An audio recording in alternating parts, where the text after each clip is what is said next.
আল্লাহ তাআলা বলেন ওয়ালাইসাতিত তাওবাতু লিল্লাযিনা ইয়ামালুনা সাইয়্যাত,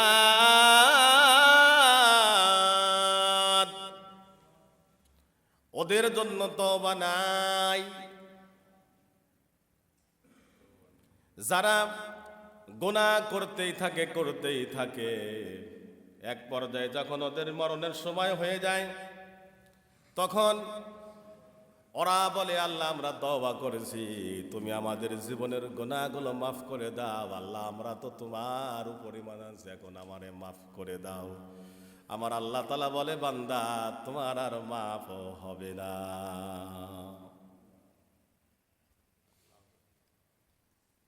আমি উদাহরণ দিয়েছিলাম আপনাদের কাছে ফিরাউনের। আল্লাহ তাআলা সে কথা কোরআনুল কারীমের মধ্যে চমৎকার করে আলোচনা করেছেন।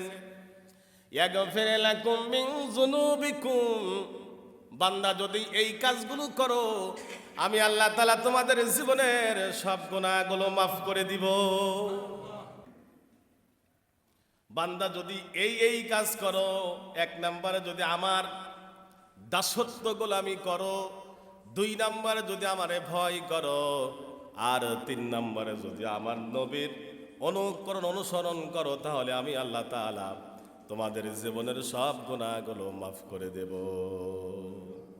তবে সময় আছে, সময় নির্ধারণ করে দিলাম। এই সময় যদি অতিক্রম করো, তোমরা যদি মাফ না চাও, এই কাজগুলো যদি না করো, ইয়াগফির লাকুম মিন যুনুবিকুম, এই পর্যন্ত দিলে কোনো সমস্যা ছিল না। কিন্তু আল্লাহ তাআলা বললেন ইয়াগফির লাকুম মিন যুনুবিকুম ওয়া ইয়াখিরুকুম ইলা আজালিম মুসাম্মা। পরে আল্লাহু আকবার। বান্দা আমি আল্লাহ তাআলা তোমাদেরকে মাফ করব।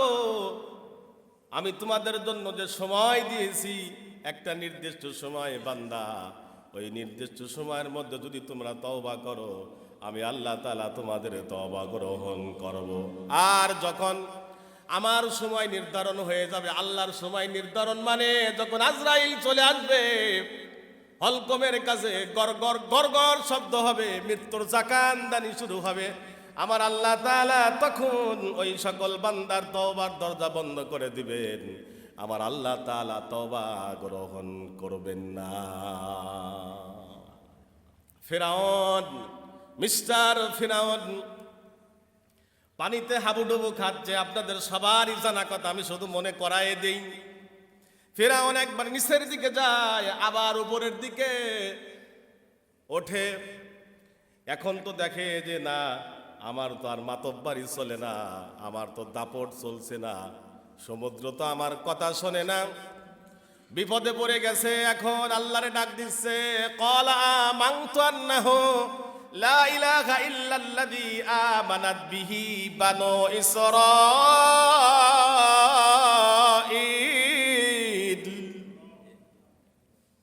ও আল্লাহ, আমি ঈমান আনলাম, তুমি ছাড়া তো কোনো মাবুদ নাই, ইলাহ নাই, উপাস্য নাই, আইনদাতা নাই, বিধানদাতাও নাই, কেবলমাত্র শুধুমাত্র তুমি এক আল্লাহ। ও আল্লাহ, আমি তো তোমার উপর ঈমান আনলাম। আল্লাহরে এখন বোঝাচ্ছে। ফিরাউনের কাছে মনে হচ্ছে যে না, আল্লাহ তো কথা শুনছে না, মনে হয় আমার আল্লাহ বুঝছে না। আল্লাহরে বোঝাচ্ছ, আল্লাহ আমি তো ঈমান আনলাম ওই আল্লাহর প্রতি, যেই স্রষ্টার প্রতি, যেই মাবুদের প্রতি বনি ইসরাইলরা ঈমান এনেছে।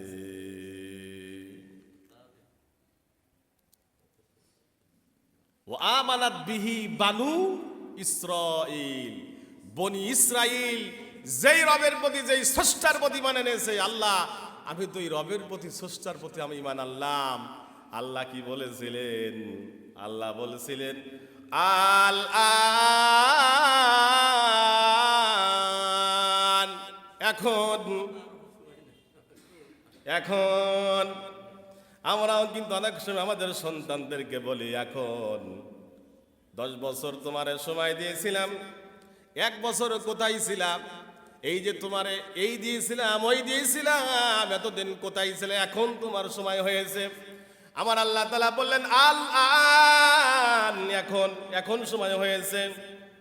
আল্লাহ তাআলা এরপরে বললেন অকদ আসাইতা ক্বাবলু, ও ওয়া কুনতা মিনাল মুফসিদিন।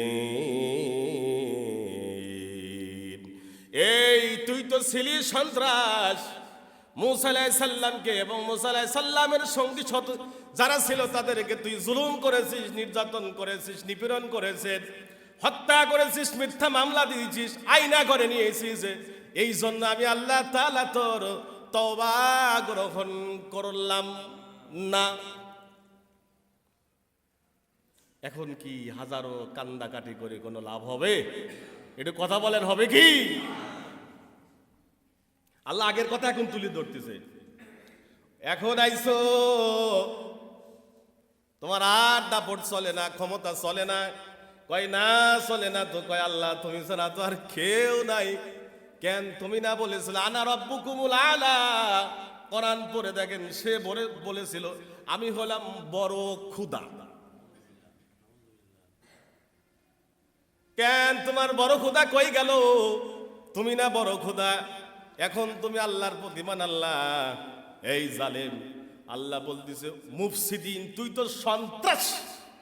এই সন্ত্রাস, এখন ঈমান আনছিস, আমি আল্লাহ তাআলা তোর ঈমান গ্রহণ করলাম না। কারণ তুই মূসা আলাইহিস সালাম এবং মূসা আলাইহিস সালামের সঙ্গী সাথীর এমন জ্বালানো জ্বালাইছাস, এত জ্বালাইছিস, আমি আল্লাহ তাআলা এই জ্বালানোর কারণে তোর তওবা গ্রহণ করলাম না।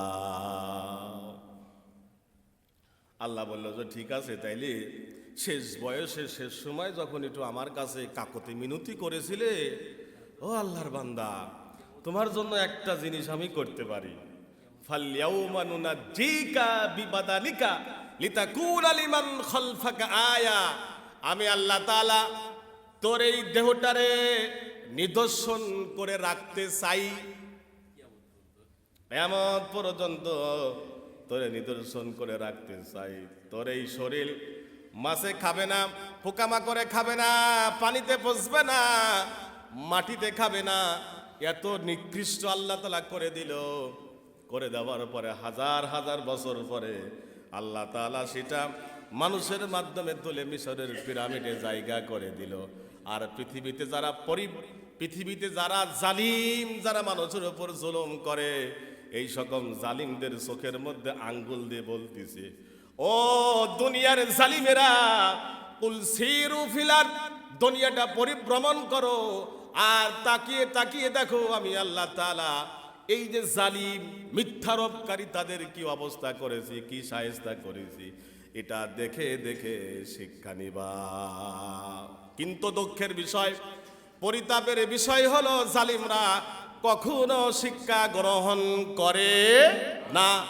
যদি গ্রহণ করতো তাহলে জালিমরা মানুষের উপর জুলুম করতো না, নির্যাতন চলতো না, নতুন নতুন ফিরাউনের আবিষ্কার হতো না।